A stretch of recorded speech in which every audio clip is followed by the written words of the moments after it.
As I said a couple of days ago, I will be covering more builds for the wizard, which will be free to play friendly. And today we are back with another build here for dungeon. This time around, I am using 1155 resonance.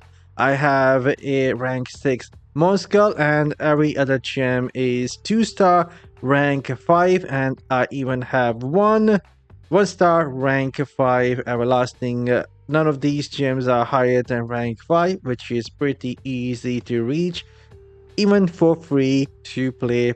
And right now we are sitting at 1155 resonance using only 1-star and most 2-star legendary gem.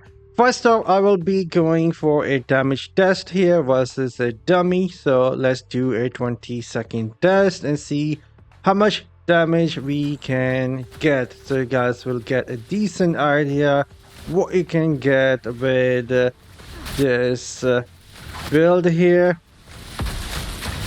20-second test, 1100 reso.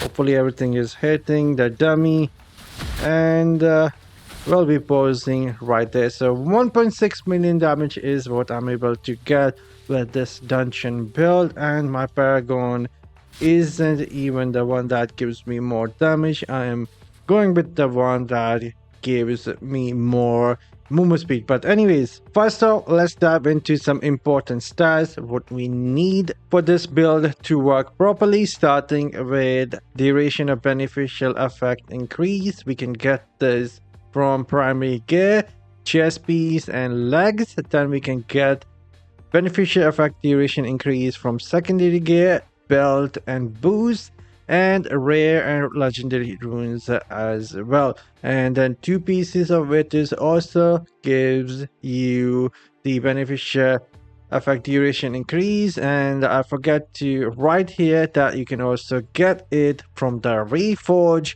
so that is also super important, getting beneficial effect increase from the reforge.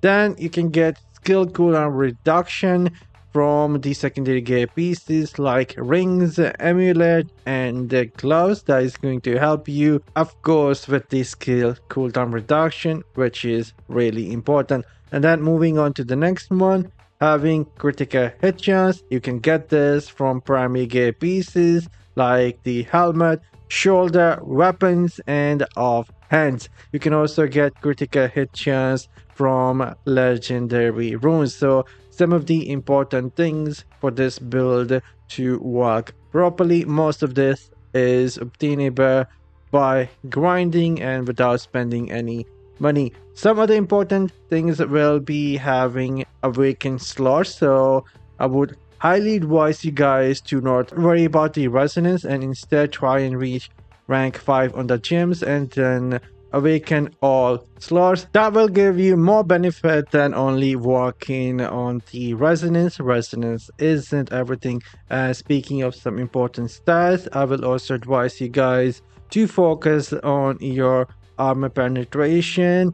Go check out my guide, all the sources of obtaining the normal gems inside of Diablo Immortal. You can get up to 1000 normal gems in a month, and it can help you get to some of the higher rank like rank 6, rank 7, and rank 8 will of course take time. Now important stats is out of the way, we will be moving into what skills we are using for this build, and gameplay will be towards the end, and you will also find the timeline throughout this video to help you navigate through what you are looking for. So for the skills we are using magic missile, lightning nova, slow time, disintegrate, and meteor. For the paragon I end up using the brawler here for increased character size for some movement, but if you're looking for pure damage, go with the slinger, and you can go with something like this.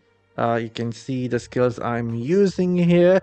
It will give you quite a lot more damage. And speaking of size increase, that helps with the movement speed. You can go to the warband, go to the room here, go to your assigned room and click here on this icon, select one of the purple one, Protector. I would advise going with the increased block chance. It will be good for PvP and PvE.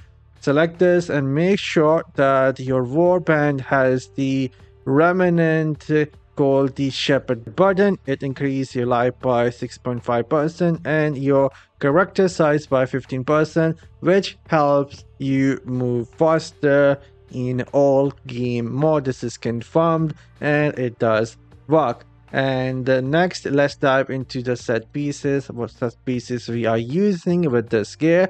We are using 4-piece Vitus to extend the beneficial duration, and then we are using another 2-piece to increase the primary attack speed. And then we are equipped with the 4-piece Banquet. As we apply the bleeding from the everlasting, we do 15% increased damage versus everything that is under the effect of everlasting or the viper bite poison. And those two gems also help us with the stacks of critical hit chance, and they both work individually, so we can easily reach that 25% critical hit chance from the 4-piece Banquet of Ice. So these are the set pieces that we are using, and I will go through the essences a bit quicker here. The helmet is for the slow time. It will do some damage and put the shock effect to the enemies. Any enemy under the effect of shock take 50% more damage from any lightning damage.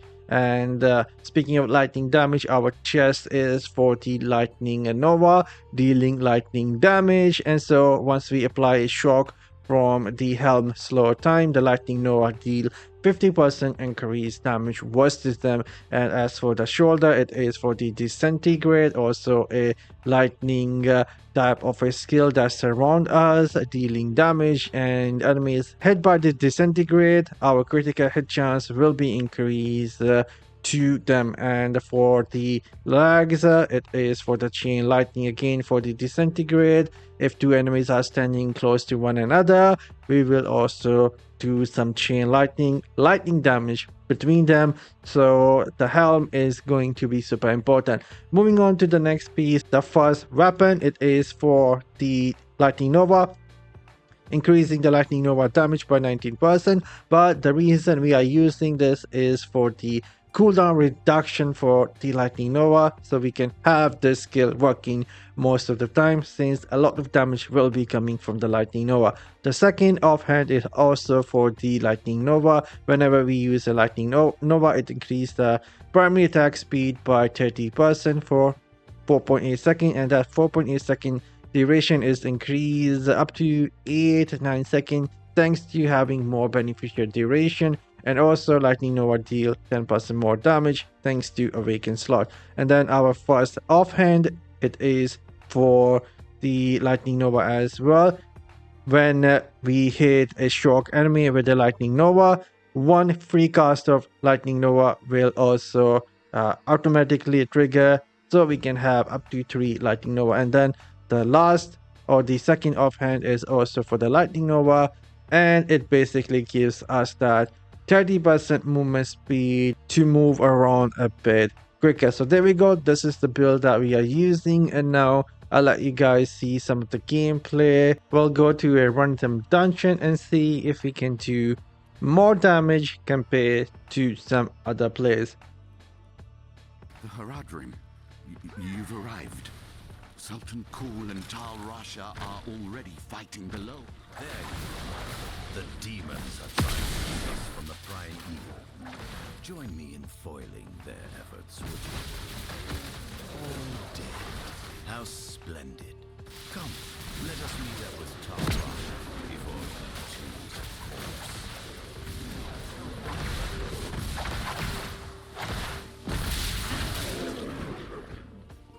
Welcome, my friends. Come, help me strike down these demons, and we can pursue their master.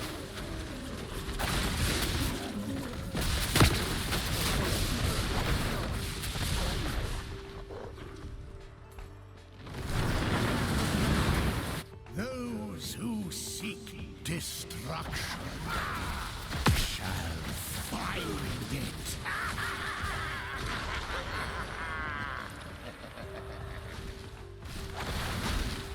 right.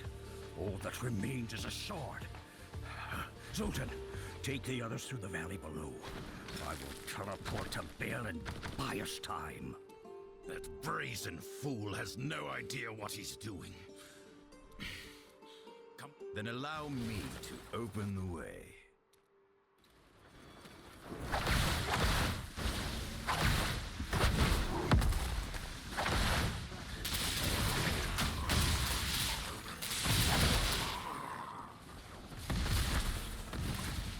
Masterfully executed. Hail will over. Afraid it's not the time for that.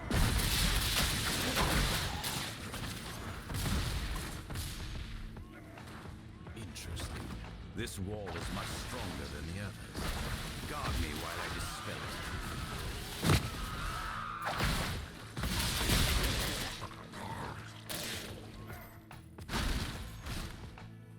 A pitiful display. Ally suffers. Join him in his pain. Well done. Now, let us reach Tal Rasha and end this.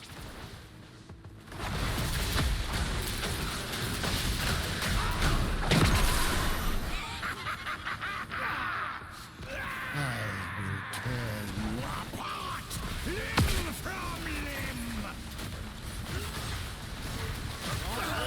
Do not lose faith!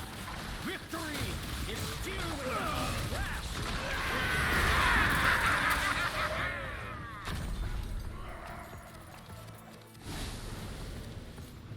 Yes, but it will not hold.